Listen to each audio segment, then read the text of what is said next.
What's up guys, Curtis here and welcome to a brand new FIFA 17 video. Today we're going to be doing something really different. I'm doing an experiment. I used to do things like this on Football Manager in the past and I think it'll be a lot of fun to do it on FIFA. We're going to be looking to see if the fastest team in the world can win the league at Sunderland. So, let's go.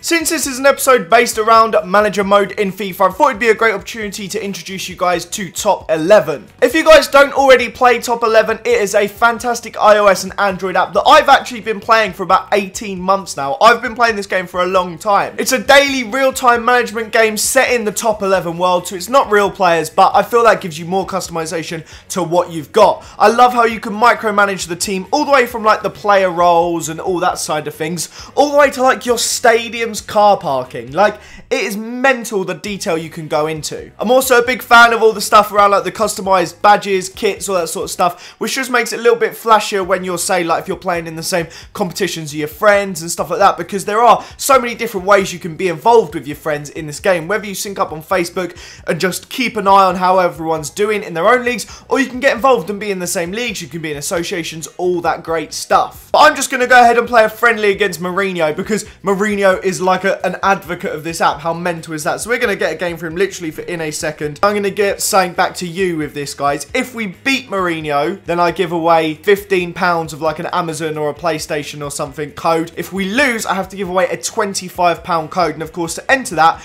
you need to go in the description down below and the comments down below and just put something to do with Top 11. Leave a comment to do with Top 11. Have you played it? Are you about to go download it? Whatever. Put something in the comments and I'll pick one of you guys when it's time for the giveaway. I didn't realise just how much Mourinho was going to outclass me. I hadn't looked at the team differences and I'm probably going to lose to this Mourinho side. They've whipped in a corner here. Will this be their goal? It will. It was coming. We all knew they were going to beat us, really, but that is not the best of starts. Well, I'm going to say already, because I don't think we're going to come back from this one. Don't forget to comment down below if you want your chance to win the gift card. And also, you need to download the game. So if you want to download the game, there will be a link in the description as well to go straight to your either iOS or Android, whichever one you'd prefer. They've cut inside, and that is a goal in the bottom corner again. I'm definitely giving away this gift card, aren't I, guys? They've whipped a corner in now, and it is 3-0. Well, there we go. I think this is about to be the full-time whistle. Let me know, guys, if you've played against Mourinho on here, and if you've done just as badly as I did, as it's now 5-0. That's going to be the end of that bit, though. So if you do want to download Top 11, don't forget to click the link in the description down below.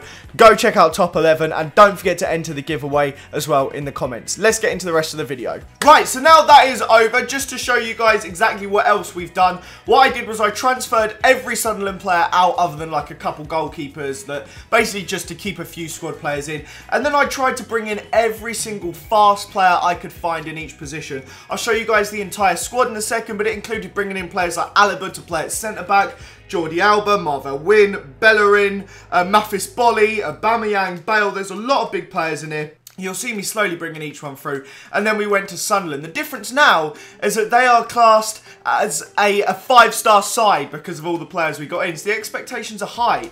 But this is the team we ended up with. Ochoa is the quickest goalie. We've got Bellerin, Varane, Alaba at centre-back, Alba at left centre-back, Almiron, Di Maria, Tyson, Bale, Aubameyang and Walcott. Then on the bench, we got some more ridiculous pacey players. If you look at the pace stat for each one, it's just literally off the charts. All of these players are so quick, and I thought the best way to kind of put it into perspective would be to put them on a FIFA sort of squad. So as you can see here, if we look through one at a time, Ochoa has by far the best speed of any goalkeeper on the game with 87. You got Bellerin 95 pace, Wynn at 90 pace, but also playing there was Varane with 77. He had like the best sprint speed or something like that.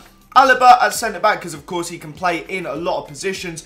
Alba with 93 pace, then Di Maria, Almiron and Atsu. They're kind of switching out with Tyson, all in the late 80s for their pace. Then the front three is Bale with 94, Aubameyang with 96 and Walcott with 93. On the bench, there's options of like Bolly, like I said, with 96. You've got Biabiani, you've got Bailly. Or is it Bailey? It's probably Bailey, actually, because he isn't actually Bailly. And I do also buy Eric Bailly, the centre-back, after one season to see if that makes much of a difference. Lozano with 93 pace, Yedlin 93 pace, Tagliafico with 92 pace, Biabiani, like I said. Almost all of these players are in the 90s for their pace, and it's pretty much the fastest players I could find. I also like when one or two lower in a few positions so that we could actually have some quality, because I think there was like a slightly faster Silva left back than Alba with like 94 pace, but in the sake of just trying to keep the team semi-decent, that's what we did. So we simmed through our first season. Of course, Sunderland had nothing, no European competitions, nothing like that this year, because of course they just wouldn't have done that. They're not in that sort of situation. It took quite a while to sim through some of the games, so we do speed it up quite quick. But yeah, this is a free season simulation, so we'll see just how they got on through each one. I believe they're already out of the EFL Cup, because we would be seeing EFL Cup games popping up. So that did mean they had less fixtures to put up with, but it was interesting. It's gonna, when you see some of the stats of some of the players in a second, you will be, I'm sure, quite surprised. So this is, I believe, at the half. No, this is at the end of the season. Some of the players, we're scrolling through. Some are growing loads, as you can see. Some of the players with the +3s. Players like Tyson playing in loads of games. Di Maria didn't play much. Aubameyang got 1 goal in 25. Walcott got 1 goal. I went back to Aubameyang. 1 in 25. I could not believe it. How's that possible for the star striker? Walcott got 1 in 30. Jamie Vardy got 2 in 27. A lot of the players were struggling to score, which surprised me. When you've got someone like Aubameyang, you'd expect him to be bagging a few goals. And then Sadio Mane's getting 6. Alaba's getting 5. How's that even possible? Alaba was like the key player. But I don't understand just how that works out. But as you can see, Sunderland finished 7th in the league for the first season. They were 8 points out of the top 4, and they were flipping 25 points away from the title. So it was a long way to go still. The goal scoring was clearly the problem. They only scored 49 goals. That's basically the same as like Everton in 13th. That's not enough goals. So that's what had to improve. Their defending was quite good though. But the following season, they of course had Europa League. As you're going to see here, they had their group stages and stuff all flying by. Swansea game, Tottenham game, all going past. And I believe they got out. Yeah, well, they did. Sunderland did get out of the Europa League group, which I find quite interesting. You'll see that shortly.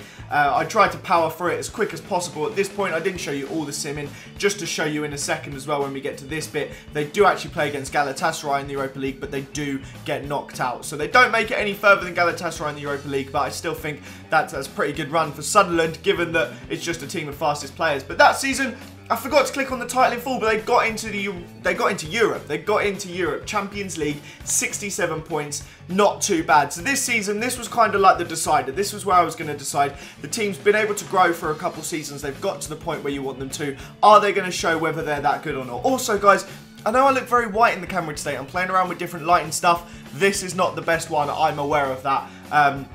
We're hoping to fix it. But anyway, Champions League here. I saw they had Fenerbahce in the group. I'm not sure just who else they had, but they were knocked out by Bayern, actually, in the knockout stage. As you're going to see here, they played the first leg against Bayern, and then they have the following leg, and then no more appear. So that means it must have been knocked out right there. But these are the players. We're going to do that before we look at the table, how they got in the last one. Ochoa's doing all right. Bellerin's up to 86 rated now, which is mental. It must be just doing so well. Varane is an 89. You'd think they'd be solid defensively. Bailly an 86.